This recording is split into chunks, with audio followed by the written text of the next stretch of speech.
ओम शांति। मुरली है 16 जुलाई 2024। बाप दादा की मधुर महावाक्य। मीठे बच्चे, ड्रामा की यथार्थ नॉलेज से ही तुम अचल अडोल और एक रस रह सकते हो। माया के तूफान तुम्हें हिला नहीं सकते। ड्रामा की यथार्थ नॉलेज से ही तुम अचल अडोल और एक रस रह सकते हो। माया के तूफान तुम्हें हिला नहीं सकते। आज का प्रश्न है, देवताओं का मुख्य एक कौन सा गुण तुम बच्चों में सदा दिखाई देना चाहिए? देवताओं का मुख्य एक कौन सा गुण तुम बच्चों में सदा दिखाई देना चाहिए? बाबा ने उत्तर दिया, हर्षित रहना। देवताओं को सदा मुस्कुराते हुए हर्षित दिखाते हैं। ऐसे तुम बच्चों को भी सदा हर्षित रहना है। कोई भी बात हो, मुस्कुराते रहो। कभी भी उदासी व गुस्से में गुस्सा नहीं आना चाहिए। जैसे बाप तुम्हें राइट और रॉन्ग की समझानी देते हैं, कभी गुस्सा नहीं करते, उदास नहीं होते। ऐसे तुम बच्चों को भी उदास नहीं होना है। बाबा ने क्या कहा? देवताओं का मुख्य एक कौन सा गुण तुम बच्चों में दिखाई देता है, सदा दिखाई देना चाहिए? हर्षित रहना। देवताओं को सदा मुस्कुराते हुए हर्षित दिखाते हैं। ऐसे तुम बच्चों को भी सदा हर्षित रहना है। कोई भी बात हो, मुस्कुराते हो। कभी भी उदासी और गुस्सा नहीं आना चाहिए। जैसे बाप तुम्हें राइट और रॉन्ग की समझानी देते हैं, कभी गुस्सा नहीं करते ना, उदास नहीं होते। ऐसे तुम बच्चों को भी उदास नहीं होना है। ओम शांति। बेहद के बच्चों को बेहद का बाप समझाते हैं। लौकिक बाप तो ऐसे नहीं कहेंगे। उनके तो घर के 5-7 बच्चे होंगे। यह तो जो भी सभी आत्माएं हैं, आपस में ब्रदर्स हैं। उन सब का जरूर बाप होगा। कहते भी है ना, हम सब भाई भाई हैं। सबके लिए कहते हैं, जो भी आएंगे उनके लिए कहेंगे, हम भाई भाई हैं। ड्रामा में तो सभी बांधे हुए हैं, जिसको कोई नहीं जानते। यह ना जानना भी ड्रामा में नूंद है, जो बाप ही आकर सुनाते हैं। कथाएं आदि जब बैठ सुनाते हैं तो कहते हैं, परम पिता परमात्माए नमः। अब वह कौन है यह जानते नहीं। कहते हैं ब्रह्मा देवता, विष्णु देवता, शंकर देवता, परंतु समझ से नहीं कहते हैं। ब्रह्मा को वास्तव में देवता नहीं कहेंगे। देवता विष्णु को कहा जाता है। ब्रह्मा का किसको भी पता नहीं है। विष्णु देवता ठीक है, शंकर का तो कुछ भी पार्ट है नहीं।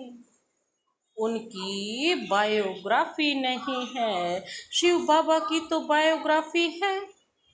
वह आते ही हैं पतितों को पावन बनाने, नई दुनिया स्थापन करने। अभी एक आदि सनातन देवी देवता धर्म की स्थापना और सब धर्मों का विनाश होता है। बाबा कहते हैं, अभी तो क्या होता है? एक धर्म की स्थापना और सभी धर्मों का विनाश होता है। बाबा क्या कहते, नई दुनिया में होंगे, नई दुनिया में क्या होंगे, नई दुनिया में होंगे, बाबा कहते हैं नई दुनिया में स्थापना करेंगे। बाबा कहते हैं नई दुनिया स्थापन करने, अभी एक आदि सनातन देवी देवता धर्म की स्थापना और सब धर्मों का विनाश होता है। सभी कहाँ जाते हैं, शांति धाम। शरीर तो सब के विनाश होने हैं, नई दुनिया में होंगे ही, बाबा कहते सिर्फ तुम। जो भी मुख्य धर्म है, बाबा कहते जितने भी मुख्य धर्म हैं वह सब कहाँ है, जो भी मुख्य धर्म है उनको तुम जानते हो, बाबा कहते उनको तुम जानते हो, सबके तो नाम ले नहीं सकेंगे। बाबा कहते सबके तो नाम ले नहीं सकेंगे, छोटी छोटी टालियां तो बहुत हैं, पहले पहले है डिटिज्म फिर इस्लामी। बाबा कहते यह बातें सिवाय तुम बच्चों के और कोई की बुद्धि में नहीं है। अभी वह आदि सनातन देवी देवता धर्म प्राय लोप है, इसलिए बैनन ट्री का मिसाल देते, सारा झाड़ खड़ा है, फाउंडेशन है नहीं। सबसे बड़ी आयु इस बैनन ट्री की होती है, तो इसमें सबसे बड़ी आयु है आदि सनातन देवी देवता धर्म की।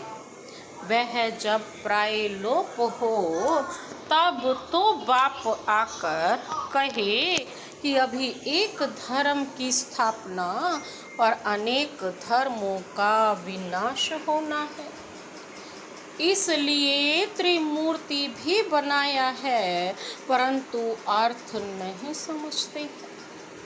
तुम बच्चे जानते हो ऊंच ते ऊंच है भगवान, फिर ब्रह्मा विष्णु शंकर फिर सृष्टि पर आते हैं, तो देवी देवताओं के सिवाय, बाबा कहते तो देवी देवताओं के सिवाय और कोई धर्म है नहीं। भक्ति मार्ग की भी बाबा कहते ड्रामा में नूंद है। पहले शिव की भक्ति करते, फिर देवताओं की। भारत की तो कोई बात ही भारत की ही तो बात है, बाकी जो समझते हैं हमारा धर्म मठ पंथ कब स्थापन होता है, बाकी जो समझते हैं ना कि हमारा धर्म मठ पंथ कब स्थापन होता है। जैसे आर्य लोग कहते हैं हम बहुत पुराने हैं, वास्तव में सबसे पुराना तो है ही आदि सनातन देवी देवता धर्म। सबसे पुराना कौन सा है, वास्तव में आदि सनातन देवी देवता धर्म। तुम जब झाड़ पर समझाते हो तो खुद भी समझ लेंगे कि हमारा धर्म फलाने समय पर आएगा। सबको जो अनादि अविनाशी पार्ट मिला हुआ है सो बजाना है, इसमें कोई का दोष व भूल नहीं कह सकते हैं। यह तो सिर्फ समझाया जाता है पाप आत्मा क्यों बने हैं। मनुष्य कहेंगे हम बेहद के बाप के सब बच्चे हैं, फिर सब ब्रदर्स सतयुग में क्यों नहीं है, परंतु ड्रामा में पार्ट ही नहीं है, यह अनादि ड्रामा बना हुआ है। इसमें निश्चय रखो और कोई बात बोलो नहीं। चक्र भी दिखाया कैसे यह फिरता है। कल्प वृक्ष का भी चित्र है, परंतु वह कोई जानते नहीं कि इनकी आयु कितनी है। बाप कोई की निंदा नहीं करते हैं, यह तो समझाया जाता है। तुमको भी समझाते हैं, हम कितने पावन थे, अभी पतित बने हो तो पुकारते हो। हे पतित पावन आओ, पहले तो तुम सबको पावन बनना है, फिर नंबर बार पार्ट बजाने आना है। आत्माएं सब ऊपर में रहती हैं, बाप भी ऊपर में रहते हैं। फिर उनको बुलाते हैं कि आओ, ऐसे वह बुलाने से आते नहीं है। बाप कहते हैं, मेरा भी ड्रामा में पार्ट नूंधा हुआ है। जैसे हद के ड्रामा में भी बड़े बड़े मुख्य एक्टर्स का पार्ट होता है, यह फिर है बेहद का ड्रामा। सब ड्रामा के बंधन में बांधे हुए हैं। इसका मतलब यह नहीं है कि धागे में बांधे हुए हो, नहीं। यह बाप समझाते हैं, वह है जड़ झाड़। अगर बीज चैतन्य होता, बाबा कहते अगर बीज चैतन्य होता तो उसको मालूम होता ना कि यह कैसे झाड़ बड़ा हो, फिर फल देंगे। यह तो है चैतन्य बीज, इस मनुष्य सृष्टि रूपी झाड़ का। इसको उल्टा झाड़ कहा जाता है। बाप तो है नॉलेजफुल, उनको सारे झाड़ की नॉलेज है। यह है वही गीता की नॉलेज, कोई नई बात नहीं है। यहाँ बाबा कोई श्लोक आदि नहीं उचारते हैं, वो लोग ग्रंथ पढ़कर फिर अर्थ बैठ समझाते हैं। बाप समझाते हैं, यह है पढ़ाई, इसमें श्लोक आदि की दरकार नहीं। उन शास्त्रों की पढ़ाई में के कोई एम ऑब्जेक्ट है नहीं। कहते भी हैं ना, ज्ञान भक्ति वैराग्य, यह पुरानी दुनिया विनाश होती है, सन्यासियों का है हद का वैराग्य और तुम्हारा है बेहद का वैराग्य। बाबा कहते हैं, शंकराचार्य आते हैं तब वह बैठ सिखलाते हैं घर बार से वैराग्य। वह भी शुद्ध में शास्त्र आदि नहीं सिखाते। जब बहुत वृद्धि होती जाती है तब शास्त्र बनाने शुरू करते हैं। पहले पहले तो धर्म स्थापन करने वाला एक ही होता है, फिर आहिस्ते आहिस्ते वृद्धि को पाते हैं। यह भी समझना है, सृष्टि में पहले पहले कौन सा धर्म था? अभी तो अनेक धर्म हैं। आदि सनातन देवी देवता धर्म था, जिसको स्वर्ग हेवन कहते हैं। तुम बच्चे रचयिता और रचना को जानने से आस्तिक बन जाते हैं। नास्तिक पने का कितना दुख होता है। बाबा कहते जब तुम्हें आदि मध्य अंत का ज्ञान नहीं था तब तुम सब क्या थे? नास्तिक। बाबा कहते तब कितना दुख था, निधन के बन पड़ते हैं, आपस में लड़ते झगड़ते रहते। कहते हैं ना, तुम आपस में लड़ते रहते हो, तुम्हारा कोई धनी धोड़ी नहीं है क्या? इस समय सब निधन के बन पड़ते हैं। नई दुनिया में पवित्रता, सुख, शांति, बाबा कहते हैं सब था। अपार सुख थे, यहाँ अपरम अपार दुख है। वह है सतयुग के और यह है काली युग के। बाबा कहते अभी तुम्हारा है पुरुषोत्तम संगम युग, यह है पुरुषोत्तम संगम युग। बाबा कहते एक ही होता है, सतयुग त्रेता के संगम को पुरुषोत्तम नहीं कहेंगे। बाबा कहते उसको पुरुषोत्तम नहीं कहेंगे। यहाँ है असुर और वहाँ है देवताएं। तुम जानते हो यह है रावण राज्य है। रावण के ऊपर गधे का शीश दिखाते हैं। गधे को कितना भी साफ कर, बाबा कहते उस पर क्या करे, कपड़े रखो, गधा फिर भी मिट्टी में लेटकर कपड़े खराब कर देगा। बाप तुम्हारे कपड़े साफ गुल गुल बनाते हैं, फिर रावण राज्य में लिथड़ कर अपवित्र बन जाते हो। आत्मा और शरीर दोनों अपवित्र बन जाते हैं। बाप कहते हैं तुमने सारा श्रृंगार गंवा दिया। बाप को पतित पावन कहते हैं। तुम भरी सभा में कह सकते हो कि हम गोल्डन एज में कितने श्रृंगारे हुए थे, कितना फर्स्ट क्लास। बाबा कहते क्या था, राज्य भाग्य था। फिर माया रूपी धूल में लिथड़ कर मैले हो गए। बाप कहते हैं यह अंधेर नगरी है, भगवान को सर्वव्यापी कह दिया है। जो कुछ हुआ वह हूबहू रिपीट होगा, इसमें मूंझने की दरकार नहीं है।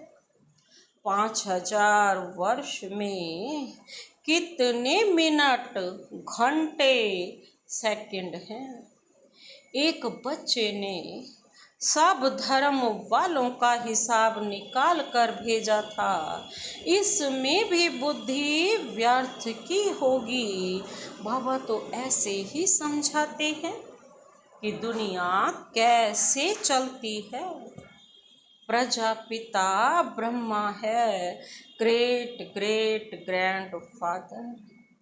उनका ऑक्यूपेशन कोई नहीं जानते, विराट रूप बनाया है तो प्रजापिता ब्रह्मा को भी उड़ा दिया है। बाप और ब्राह्मणों को यथार्थ रीति जानते नहीं हैं, उनको कहते भी हैं आदि देव। बाप समझाते हैं मैं इस झाड़ का चैतन्य बीज रूप हूँ। यह उल्टा झाड़ है। बाप जो सत्य है, चैतन्य है, ज्ञान का सागर है, उनकी ही महिमा की जाती है। बाबा क्या कहते हैं, उनकी ही महिमा की जाती है। आत्मा ना हो तो चल फिर भी ना सके। गर्भ में भी 5-6 मास के बाद आत्मा प्रवेश करती, यह भी ड्रामा बना हुआ है। फिर आत्मा निकल जाती है तो खल्लास। आत्मा अविनाशी है, वह पार्ट बजाती है। बाबा कहते यह बाप आकर रियलाइज कराते हैं। आत्मा इतनी छोटी बिंदी है, उसमें अविनाशी पार्ट भरा हुआ है। परम पिता भी आत्मा है, उनको ज्ञान का सागर कहा जाता है। वही आत्मा का रियलाइजेशन कराते हैं। वह तो सिर्फ कह देते परमात्मा सर्वशक्तिमान हजारों सूर्य से तेजों में है, परंतु समझते कुछ नहीं। बाप कहते हैं यह सब भक्ति मार्ग में वर्णन किया हुआ है और शास्त्रों में लिख दिया है। अर्जुन को साक्षात्कार हुआ तो कहा मैं इतना तेज सहन नहीं कर सकता हूँ, तो वह बात मनुष्यों की बुद्धि में बैठी हुई है। इतना तेजो में किसके अंदर प्रवेश करे तो फट जाए। ज्ञान तो नहीं है ना, तो समझते हैं परमात्मा तो हजार सूर्य से तेजो में है। हमको उनका साक्षात्कार चाहिए। भक्ति की भावना बैठी हुई है तो उनको वह साक्षात्कार भी होता है। शुरू में तुम्हारे पास भी ऐसे बहुत साक्षात्कार करते थे, आंखें लाल हो जाती थी। साक्षात्कार किया, फिर आज वे कहाँ हैं? वह सभी है भक्ति मार्ग की बातें। तो यह सब बाप समझाते हैं। बाबा कहते हैं इसमें ग्लानि की तो कोई बात नहीं है, बच्चों को सदैव हर्षित रहना है। यह तो ड्रामा बना हुआ है। मुझे इतनी गालियां देते हैं, फिर मैं क्या करता हूँ? गुस्सा आता है क्या? बाबा कहते गुस्सा आता है क्या? समझता हूँ ड्रामा अनुसार। यह सब भक्ति मार्ग में फंसे हुए हैं। बाबा कहते ये सब भक्ति मार्ग में फंसे हुए हैं।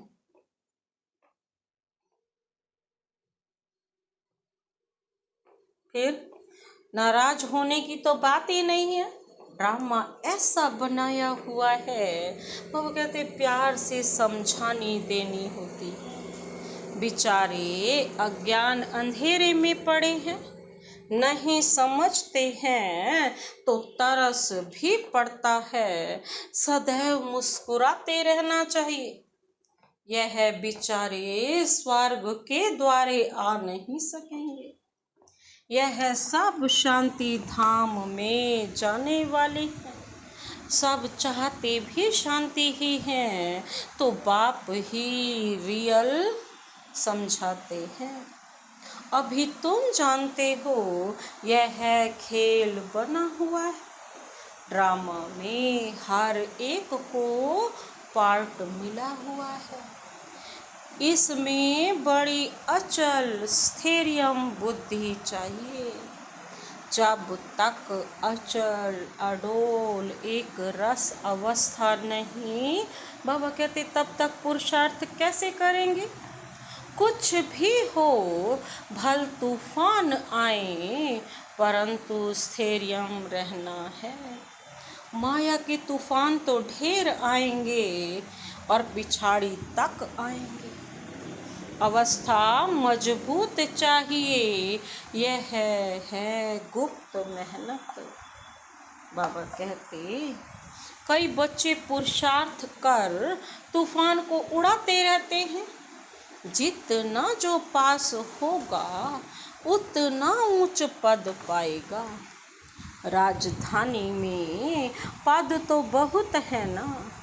सबसे अच्छे मित्र हैं त्रिमूर्ति, गोला और झाड़। सबसे अच्छे चित्र हैं। कौन से चित्र हैं? त्रिमूर्ति, गोला और झाड़ सबसे अच्छे चित्र हैं। यह शुरू के बने हुए हैं। विलायत में सर्विस के लिए भी बाबा कहते हैं यह 2 चित्र ले जाने हैं। इन पर ही वह अच्छी रीति समझ सकेंगे। आहिस्ते आहिस्ते बाबा जो चाहते हैं कि यह चित्र कपड़े पर हो, वह भी बनते जाएंगे।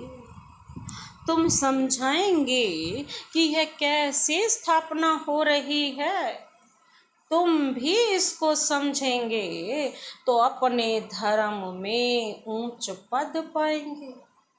क्रिश्चियन धर्म में तुम ऊंच पद पाना चाहते हो तो यह अच्छी रीति समझो। बाबा कहते हैं अगर क्रिश्चियन धर्म में भी ऊंच पद पाना चाहते हो तो इसे अच्छी रीति समझो, क्योंकि इसी में सारा राज है। कैसे कैसे कृष्ण की दुनिया स्थापन होती है, कृष्ण कैसे जन्म लेता है। अच्छा, मीठे मीठे सिकिलधे बच्चों प्रति मात पिता बाप दादा का याद प्यार और गुड मॉर्निंग। रूहानी बाप की रूहानी बच्चों को नमस्ते। हम रूहानी बच्चों की रूहानी बाप दादा को नमस्ते नमस्ते नमस्ते, गुड मॉर्निंग। शुक्रिया बाबा, शुक्रिया। धारणा के लिए मुख्य सार है, पहला पॉइंट है, इस पुरुषोत्तम संगम युग पर पवित्र बन, बाबा कहते स्वयं का श्रृंगार करना है, कभी भी माया की धूल में लिथड़कर श्रृंगार बिगाड़ना नहीं है।